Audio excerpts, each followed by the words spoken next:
오타예요. 두 원의 교점을 지나는 원의 방정식이라고 고쳐놓으셔야 돼요. 자, 그래서 두 원의 교점을 지나는 원의 방정식 선생님이 설명할 텐데 그거에 앞서서 좀 재미난 비교 요 파트를 좀 정리하고 가도록 하겠습니다. 자, 아래 보면 표가요. 비교라고 나왔어. 그래서 딱 봤더니 두 직선의 교점을 지나는 직선의 방정식?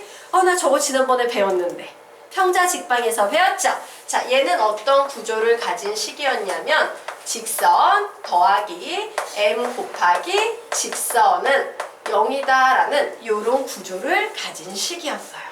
자, 식으로 나타내면 어떻게 나타낼 수 있었다? ax 플러스 by 플러스 c 더하기 m에 a-x 플러스 b-y 플러스 c-는 0이다 라고 이런 식으로 표현한 식이 두 직선의 교점을 지나는 직선의 방정식이었습니다. 자, 그러면 여기에도 오타입니다.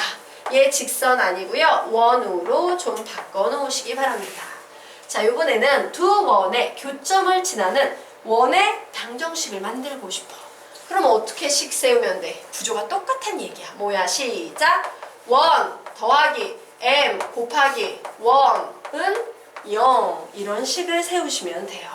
즉 x의 제곱 플러스 y의 제곱 플러스 ax 플러스 by 플러스 c 더하기 m 곱해주시고요. x의 제곱 플러스 y의 제곱 플러스 a-x 플러스 b-y 플러스 c-는 0이다 라는 이와 같은 식을 만들어주시면 되는 거예요. 구조가 어때? 같다 다르다? 같다야. 자, 밑에다가 하나만 더 적도록 하겠습니다. 자, 요번 개념의 제목은 원과 직선의 교점을 지나는 원의 방정식이에요. 자, 원과 직선의 교점을 지나는 원의 방정식이에요. 되겠습니까? 와, 그럼 조금 이제 느낌 와? 여기에선 주인공이 직선이어서 이런 구조였어. 두 번째는 원과 원이어서 이런 구조였어. 요번엔 주인공이 누구랑 누구야? 원과 직선이야. 그럼 이제 우리의 고민은 여기서 시작이 되지. M을 원에 붙일 것인가? 직선에 붙일 것인가? 상식적으로 어디에 붙이는 게 맞아? 직선에 붙여야지. 원은 2차잖아. 복잡하죠? 근데 복잡한데 M까지 붙여? 힘들단 말이야. 그래서 원은 내버려 두셔야 하고요. 보통 이렇게 간단한 직선에다가 부담스러운 m을 붙여주시는 겁니다. 그래서 식을 세우면 어떻게 되겠다? x제곱 플러스 y제곱 플러스 ax 플러스 by 플러스 c 더하기 m에 ax 플러스 스몰 by 플러스 c는 0이다 라는 이런 식을 세워주시면 되는 거예요.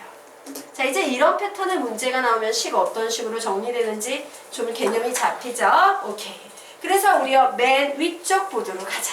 맨 위에 두 원의 교점을 지나는 원의 방정식에 어떤 식 적어 놓으시면 되겠습니까? 우선 요 개념 한번 적어 놓으시고요. 땡땡 치시고 요 아래 개념을 맨 위 제목에 적어 놓으시면 되겠습니다. 적어 놓으세요. 맨 위에 있는 개념에다가 이렇게 개념 하나 적어놓고 땡땡 찍고 이 개념을 적어 놓으시면 되겠다.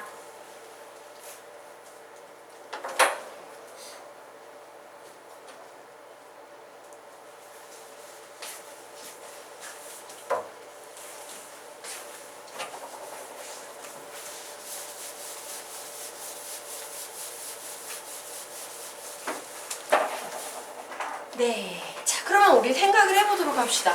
선생님 도대체 저게 붙는 저 m의 실체는 뭔데요? 자, m의 실체에 대한 얘기를 해보도록 하자. 자, 하나의 원이 확정되기 위해서는 조건이 몇 개 필요하다? 3개가 필요하다라고 했어요. 하지만 두 원의 교점을 지나는 직선 아니고 원이죠. 원의 방정식을 보게 되면 조건이 2개다 보니까 어떤 일이 발생하냐면요. 와, 이런 애도 있겠다. 오우씨, 이 두 점을 지나는 원으로는 이런 애도 있겠다. 요런 애도 있겠다. 이런 애도 있겠다라고 어때? 무수히 많은 원이 생겨나. 무슨 값에 따라서? m의 값에 따라서. 이 m이 m자리에 어떤 숫자를 넣느냐에 따라서 이 다양한 원을 대신해주고 있는 거예요. 되겠어? 되겠죠? 자, 그러면 우리가 이제 아래에 있는 개념 보도록 하겠습니다. 자, 이번에는 두 원의 교점을 지나는 직선의 방정식이에요. 두 원의 교점을 지나는 직선의 방정식. 오씨, 원이 두 개가 있는데요. 이렇게 두 원의 교점을 지나는 직선의 방정식이면 우리 이렇게 그림을 그릴 수 있겠지. 자, 우리는 요런 녀석을 누구라고 부르냐면요. 다른 말로 공통현을 만들어내고 있지. 공통현의 방정식이라고도 부릅니다. 공통현의 방정식이라고도 부릅니다. 자, 그러면 보도록 하자. 그래. 여기에 뭔가 들어가야 돼. 뭔가 들어가서 저 직선이 나와야 돼. 그럼 여기에 어떤 숫자를 넣어야 한다?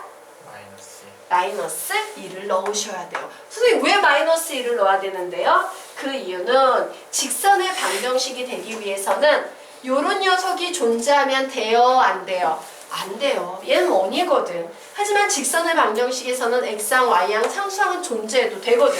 그래서 직선을 만들려면 얘에서 얘를 빼줘야 돼요. 뺀다의 의미야. 되겠습니까? 그래서 마이너스 1 적어 놓으시고요. 우리 소리내서 그 밑에 문장 한번 읽고 넘어가자. 시작! 두 원의 방정식을 빼면 x제곱과 y제곱이 사라지고 xy에 관한 1차식이 되어 직선의 방정식이 된다. 이 직선이 바로 두 원의 공통연의 방정식이다. 되겠습니까? 네. 자, 그러면 우리요 이제 페이지 넘겨보도록 하겠습니다. 자, 11페이지도 그닥 중요한 개념 아니어서 요거 영상 강의로 선생님 올려놓을게요. 꼭 확인하셔서 좀 채우도록 하자. 자, 12페이지 문제 풀어보자. 12페이지 출길 바래. 12페이지 문제 풀어보세요.